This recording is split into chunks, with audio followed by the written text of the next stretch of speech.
it was you got lucky at every turn! No, I knew exactly where I was driving. I left my phone in the office on purpose. I was in a surgical suite by design, and I didn't use some glass award that any idiot would clearly see was missing. I made a rod out of a special dental polymer, killed him with it, then melted it back down. It's already in the patient's mouth, son!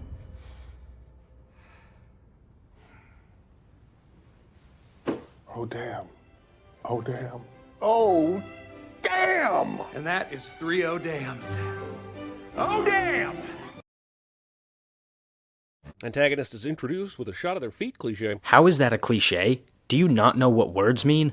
Who's this? This is Philip Davidson. It wouldn't be an episode of BNN without Peralta expositing a new character in case to Holt. Isn't Holt like the captain here? Shouldn't he have briefing notes on all this stuff? Wouldn't you consider this conversation his briefing, seeing as they make a point of explaining that Jake brought this guy in on short notice? Also, why are you acting like this exposition is a sin? Did you want the show to never explain who the character is so that we could be confused throughout the entire episode?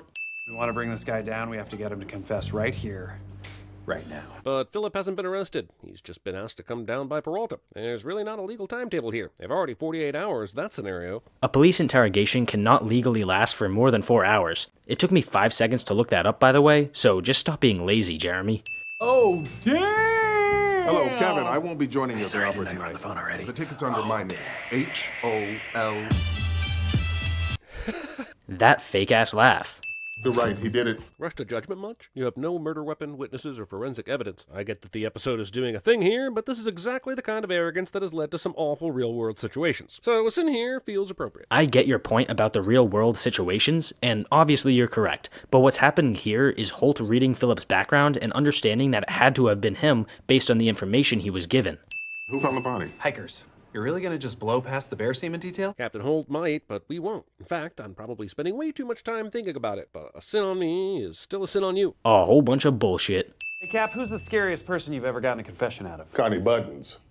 Okay, thought it was gonna sound a little cooler. I actually did a quick Google search of Connie Buttons because I thought as smart and fun as this show is, there's probably some connection to reality with that comment. And there wasn't, but I did get led to a 2-minute Tuesday tip video about creating faux colored buttons. And that's 2 minutes of my life and 5 ruined buttons I will never get back. First of all, unfunny joke is unfunny. And second, why does there need to be a real-life connection for this line to be funny? It stands perfectly on its own. Like Great Tiger. For Mike Tyson's Punch-Out, he could teleport around the ring. Has there ever been a more popular game that has become as problematic in as many different ways as Punch-Out? I mean, that's not a fault of the show, but feels like a huge sin, and I don't have anywhere else to put it. Okay, so let me stop you right there. If it's not the show's fault, then why are you sinning the show for it?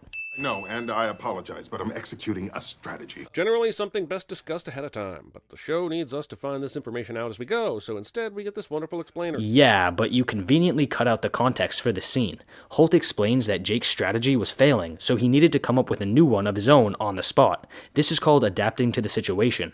Stupid questions, grammatical errors, lose your train of thought. Ooh, relate everything back to those movies you've seen. TV Sin's training seminar somehow ends up in a Brooklyn Nine-Nine script. Yeah, except Brooklyn Nine-Nine is actually funny.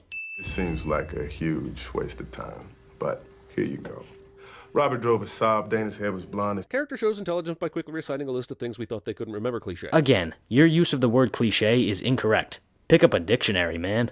Your uncle owns a cabin in the town that the body was found. That is quite a coincidence. Is it though? I mean, I guess it's weird since it ties the suspect there, but considering it really has nothing to do with the outcome, I would argue it's more of a contrivance, since it conveniently gives Peralta something to stick his foot in his mouth with later. Jesus, you can't really be this dumb, right? You mentioned how the cabin thing isn't relevant because it has nothing to do with the outcome, and that's basically like saying that Jake should already know the future outcome of this situation. He can't see the future, so he's discussing a topic that he thinks might be relevant.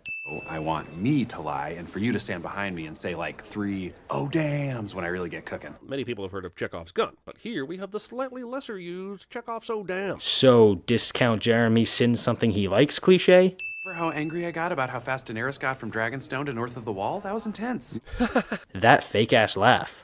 You screwed up, and my client's leaving. I mean, maybe. Why in the hell are you just in here now? What kind of lawyer isn't present for the entire interrogation? The convenient television kind, that's who. No, the kind who isn't called in until later in the episode. If the client doesn't ask for a lawyer, the police are not obligated to get one. That's why when you get arrested, the first thing you should always do is ask for your lawyer.